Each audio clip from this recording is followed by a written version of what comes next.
வணக்கம். நம்முடைய ஐயா நமச்சிவாயா சேனலிலிருந்து அடியேன் என்று தினம் ஒரு திருக்கதையில் உங்களுக்காக ஒரு கதையுடன் வந்திருக்கின்றேன். ஒருவர் தினமும் காட்டுக்கு போயிட்டு விறகு வெட்டுவார். விறகு வெட்டி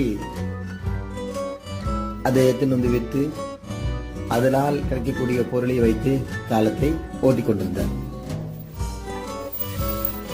அப்படி ஒரு தினமும் விறகு வெட்டுறத ஒரு முனிவர் பார்த்துக்கிட்டே இருந்தார். அவர் காட்டுக்குடிய வெளிப்பகுதியில ஒரு மரத்துக்கு அடியில் உட்கார்ந்து தவம் பண்ணிட்டு இருந்தார். அந்த பெரியவரும் இவர் எழுத்தாளர்களுடைய மரத்து தான், அங்க இருக்கிற மரங்கள் தான் அப்பப்போ அன்னைக்கு கொஞ்சம் கொஞ்சம் மரங்களை வெட்டி எடுத்துட்டு போவது வாடிக்கை. ஒரு நாள் இந்த முனிவர் என்ன செஞ்சாரு, அவரை கூப்பிட்டு, நானும் பார்த்துக்கிட்டு தான் இருக்கேன், நீ இங்கேயே சுத்தி சுத்தி மரத்துல வெட்டிட்டு இருக்க, அன்னைக்கு போஜனத்தை இதன் மூலம் நீ சாப்பிட்டுக்கிற. சரி, உனக்கும் இப்ப வயசு ஆயிடுச்சு, உனக்கு வேற வேலையும் தெரியல, நானும் பல வருஷமா பார்த்துன்னு தான் இருக்கேன், நீ இங்கேயே வெட்டிட்டு இருக்கியே, இன்னும் கொஞ்சம் உள்ள போய் பாரு, இன்னும் பெரிய பெரிய மரம்லாம் கிடைக்கும்ல அப்படின்னு முனிவர் அவர்கிட்ட அந்த விறகு வெட்டிக்கிட்டு அந்த பெரியவர்கிட்ட சொல்றார். சரிங்க சாமி அப்படின்னு சொல்லி அந்த பெரியவர் முனிவர் சொல்றாரு அப்படின்னு மறுப்பு ஏதோ சொல்லாம நேரா காட்டுக்குள்ள போறாரு. போயிட்டு கொஞ்சம் தூரம் போயிட்டு விறகு வெட்டுறாரு. பார்த்தா அங்க ஒரு சத்தம் அந்த மரத்துக்கு அடியில் இருந்து. என்னன்னு பார்த்தா செம்பு பித்தளை, நிறைய செம்பு காசு இருக்கு. பார்த்துட்டு உடனே அதுல கொஞ்சம் எடுத்துக்கிட்டு வீட்டுக்கு போறாரு. ஒரு வாரத்துக்கு உண்டான செலவு, ஒரு வாரத்துக்கு உண்டான உணவு வாங்கி வச்சுக்கிட்டு சாப்பிட்டு மறுபடியும் வராரு. ஒரு வாரம் கழிச்சு அப்போ முனிவர், என்ன ஒரு வாரம் நல்லா இருந்தியா அப்படின்னு கேட்குறாரு. நல்லா இருந்தா சுவாமி. சரி, கொஞ்சம் தூரம் தான் போனேன், இன்னைக்கு இங்கே வெட்ட போறியா? கொஞ்சம் தூரம் போனேன், அதோட இன்னும் கொஞ்சம் தூரம் முன்னாடி போய அப்படின்னு முனிவர் அன்னைக்கு சொல்றாரு. சரிங்க சுவாமி அப்படின்னு சொல்லிட்டு அவரு அந்த விறகு வெட்டி உள்ள போறாரு. முன்னாடி போனதை விட இன்னும் கொஞ்சம் முன்னாடி நோக்கி போறாரு. போன உடனே அங்க அப்படியே மரத்தை பார்க்கறாரு. அதுல ஒரு நல்ல மரம் தெரிஞ்சு அந்த மரத்தை வெட்டுறாரு.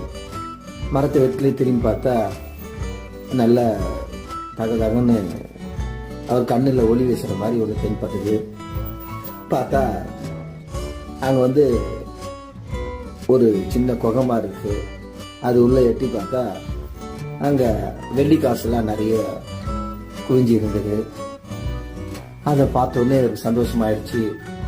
அப்படியே வெள்ளி காசு எடுத்துக்கிட்டு கொஞ்சம் எடுத்துக்கிட்டு நேரா சாமிக்கிட்டு வராரு. போ போ போ போய் ஒரு மாசத்துக்கு நிம்மதியா இருப்போ அப்படின்னு சுவாமி அவரை சொல்லி அனுப்புறாரு அந்த சாமியாரு.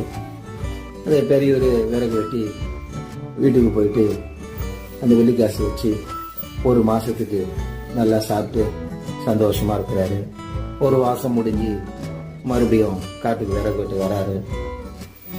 உடனே சாமியாரு, என்ன ஒரு மாசம் நிம்மதியா இருந்தியா அப்படின்னு கேட்கிறாரு. ஆமா சாமி.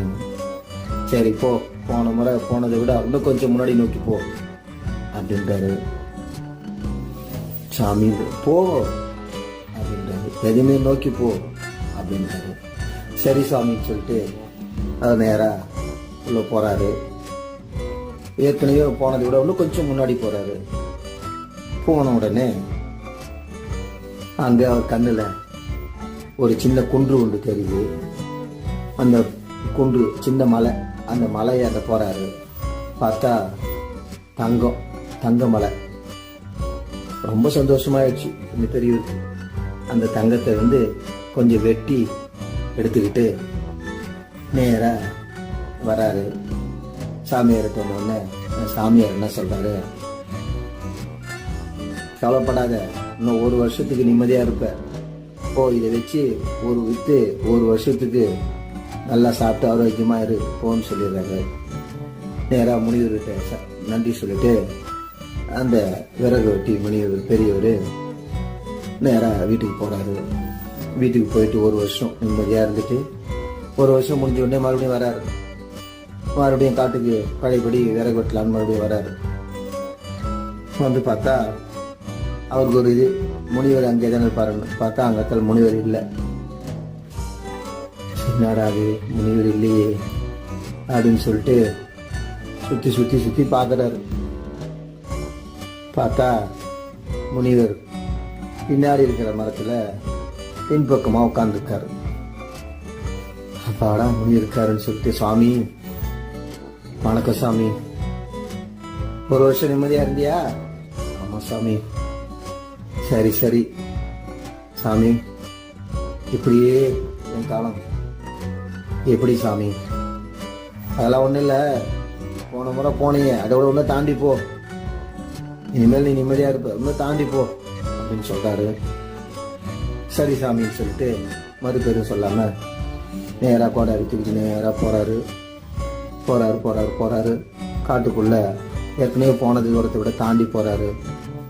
போனா அங்க ஒரு மரம், நல்ல உயரம் பாய்ந்த மரம். அந்த மரத்தை வெட்டினா அந்த மரத்தை பொளந்து எடுக்கும்போது மரத்துக்கு உள்ள இருந்து அடியில தோண்டினா வைரக்கற்களா இருக்குது.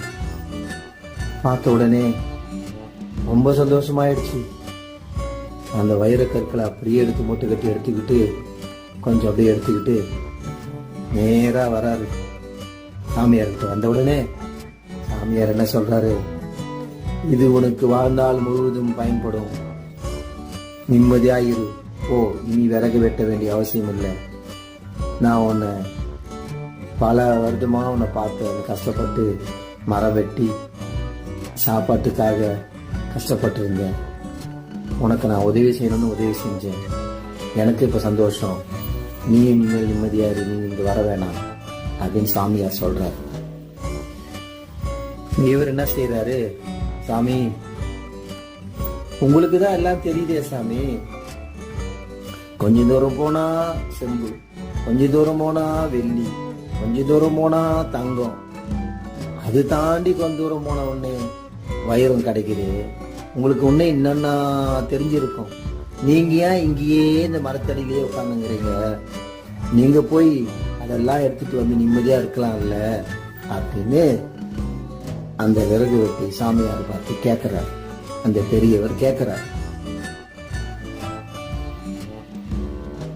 உனக்கு எப்படி நான் இன்னும் கொஞ்ச தூரம் போ, இன்னும் கொஞ்ச தூரம் போ போ போ என்று சொன்னேனோ, அதுபோன்று என்னுடைய குருநாதர் இங்கேயே உன்னுடைய உள்ளத்துக்குள்ளே போய்கொண்டே இரு, உன் மனதுக்குள்ளே போய்கொண்டே இரு, உன் அடி உள்ளத்தின் மனதின் உள்ளே போய்கொண்டே இரு என்று கூறியிருக்கிறார். அதனால் என் மனத்துக்குள்ளே போய்கொண்டே இருக்கு, ஒரே இடத்தில் அமர்ந்து என் மனதுக்குள்ளே இறைவனுடைய நாமத்தை சொல்லி போய்கொண்டே இருக்கிறேன் அப்படின்னு அவர் சொல்றார். அதால என்ன சாமி உங்களுக்கு கிடைக்குது? ஆனந்தம், மகிழ்ச்சி, இன்பம், அளவிட முடியாத ஒரு சந்தோஷம், இறைவனை நோக்கி மனதுக்குள்ளே ஒரே இடத்து மனதுக்குள்ளே போய்கொண்டே இருக்க இருக்க இருக்க இருக்க எனக்கு அவ்வளவு சந்தோஷம், அவ்வளவு திருப்தி, ஆன்ம சந்தோஷம் கிடைக்கிறது. இதைவிட சந்தோஷம் உலகத்தில் வேறு எதுவும் கிடைக்காது அதை நான் உணர்ந்து அனுபவித்துக் கொண்டிருக்கின்றேன்.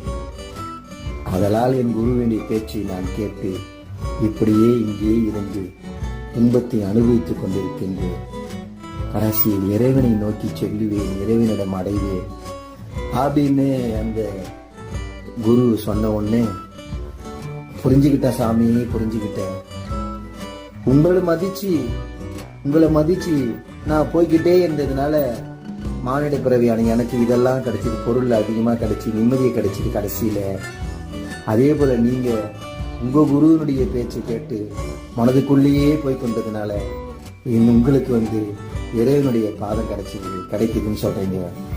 இதை விட சந்தோஷம் வேற எதுவும் இல்லை சாமி. புரிஞ்சுக்கிட்ட சாமி, ரொம்ப சந்தோஷம் சாமி, போயிட்டு வரேன் சாமின்னு சொல்லி அங்கிருந்து சுவாமி கிட்ட நன்றி சொல்லிட்டு வணக்கத்தை சொல்லிட்டு அந்த பெரியவர் போயிடுறாரு.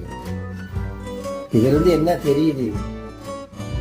பணம், பொருள், நகை அனைத்தும் விட இறைவனுடைய நாமத்தை சொல்லி சொல்லி சொல்லி சொல்லி சொல்லி சொல்லி அவரை நோக்கி போய்கொண்டே இருந்தால் ஒரே நாமம் சிவாய நம சிவாய நம சிவாய நம பிடித்த நாமத்தை சொல்லி முருகா என்று சொல்லிக்கொண்டே இருந்தால் இன்பத்தை அடையலாம். கடைசியில் இறைவனை நோக்கி சந்தோஷத்தை, அளவிற்கரிய சந்தோஷத்தை அடைந்து முக்தியை அடையலாம் என்பதே இந்த கதையினுடைய கருத்து. திருச்சிற்றம்பலம். சிவாய நம சிவாய நம சிவாய நம. முடிக்கின்றேன்.